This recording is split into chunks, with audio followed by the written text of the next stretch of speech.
Sitting here in Barlow's living room after all these years, I feel immensely proud. I've been in this wonderful show for 60 years. It's hard to believe how quickly the time's gone. No, thank you. Oh, but I got it specially. For 6 You always loved it decades, when you was little. Coronation Street has been making memories and television history by successfully and passionately entertaining its public with much sea drama that reflects real life and drives the nation's conversations. Impressively, we're still top of the ratings after all these years, with over 7 million viewers tuning into each episode. You know, over the years, there's no doubt that we've made you laugh. Is that new, Ken? And we made you cry. And we've entertained you with high drama. And made you think with controversial and important subjects. And we've been there for you when you've had troubles in your own life. And you know, we've become lifelong friends. And for this loyalty, I'm eternally grateful. 2020 has created one of our most challenging years as we've had to contend with the pandemic on and off screen.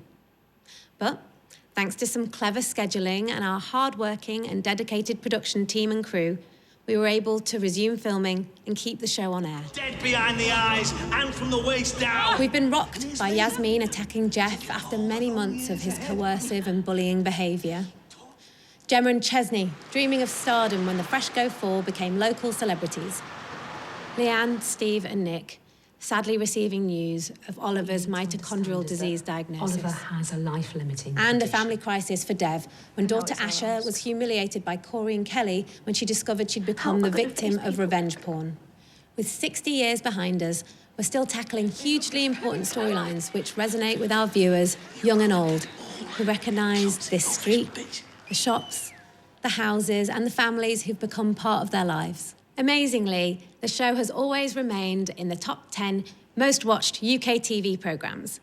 Nearly 60% of the nation who sit down to watch telly on Mondays, Wednesdays and Fridays sit together and watch Coronation Street. And even in our 60th year, our storylines create conversations that transcend the sitting room. 2 cokes when you're ready, Betty Love. For me, Corrie is all about quality, humour, warmth and authenticity. And these brand values, they're seamlessly woven into the show. It's a powerful force for good. It's so powerful, in fact, that it feeds and it affects real-world culture in so many different ways. Like, we never shy away from storylines that break social taboos and that generate, you know, a national conversation. He said, if you pay peanuts, you get monkeys! We face racism and racial abuse head-on. In the recent storyline with the Bailey family, it was a privilege for us at Coronation Street to have those episodes overseen by Baroness Doreen Lawrence. And as a family of actors and production team, we were immensely proud of those episodes. In 2018, I was given the male rape storyline, huge challenge for me, and I wanted to do the story justice to all the men who had been through that for real. And the story attracted huge media coverage, and it helped change the lives of men who had been in David's situation. I also have to say, Helen Worth. I mean, she delivered one of the most moving soliloquies in the aftermath episode of Aidan's suicide, and she basically reflected upon how we never really know what goes on behind closed doors. In the episode in which Aidan took his own life, it generated a huge increase in calls to Samaritans UK and to Calm, who Coronation Street had worked really closely with on the scripts, to ensure that the story was treated with the utmost respect and sensitivity. It produced massive social media response, and Coronation Street, we was honoured to receive a High Sheriff Award for services to humanity for its portrayal of ordinary people in extraordinary lives. And it's the first time ever that a television programme has ever received such an award. Although we cover issues, we do it from a character-led perspective and over a realistic time frame to ensure authenticity, which encourages the viewers to go on the journey with us. For instance, Tim's realisation that Jeff is being coercively controlling Yasmin, it's another great example of this, because in spite of Sally's insistence over many months that his father has actually been bullying her, I mean, the haunting presence of Lodger Scott in Jenny and Johnny's lives, it's another huge story driver, and it's one that can only spell disaster. Shauna's recent memory loss storyline, it's another brilliant example of taking the viewers on a journey with our characters as we share in Shauna's recuperation, and we're just willing her to once again please fall back in love with David. I want that to be a happy ending. You're funny when you make yourself smile. You know, understandably, a show like Coronation Street is always evolving. We may have a lot of familiar faces and sets, but in more recent times, we've extended those sets to incorporate Victoria Gardens. And you know what? It's proven so successful. It's like it's always been here. Away from the hustle and bustle of the street. It affords our writers to create emotional heart-to-heart conversations with our characters. It's where Daniel's heartwarming marriage to Sinead took place, and where we've located our memorial bench, dedicated to the 22 beautiful souls who lost their lives in the Manchester Arena bombing.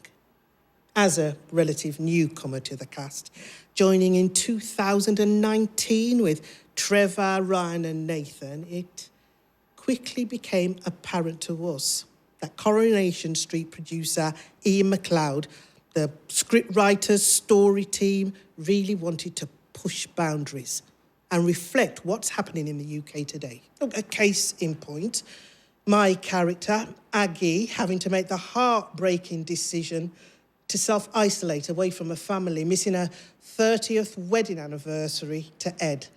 She's retraining to be a NHS nurse. She was making sacrifices. Like so many of our dedicated NHS doctors and nurses looking after COVID patients in a time of national crisis.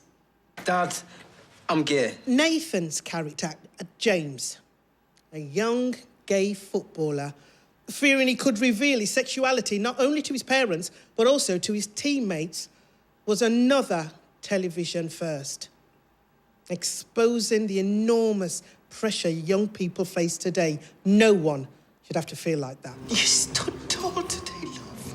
The episode which dealt solely about racism was another line in the sand for television drama, which hopefully, in some small way, educated and informed people about what's happening in our country today. Consequently, in 2021, we will continue to reflect what's happening across the world. The programme will use the power of storytelling to feature a longer strand storyline about racism. The hope is it will do what Coronation Street does best: create a narrative that moves a nation, allows us to reflect and realise we can all do better. I've loved every moment of my 60 years in Coronation Street, and long may it continue. It's also, at times like this, we like to fondly remember our creator, the much-missed and incomparable Tony Warren. Without him, there'd be no Coronation Street. Still a lot to be done, and we promise you we will never stop entertaining you. And we are immeasurably proud of the episodes we've created for the anniversary, and hope you will tune in and continue to support us. There'll be no spoilers from me, but I can promise you they are must-see episodes. Oh, for Coronation Street, it's business as usual, because there's history here, and History still to be made. Made.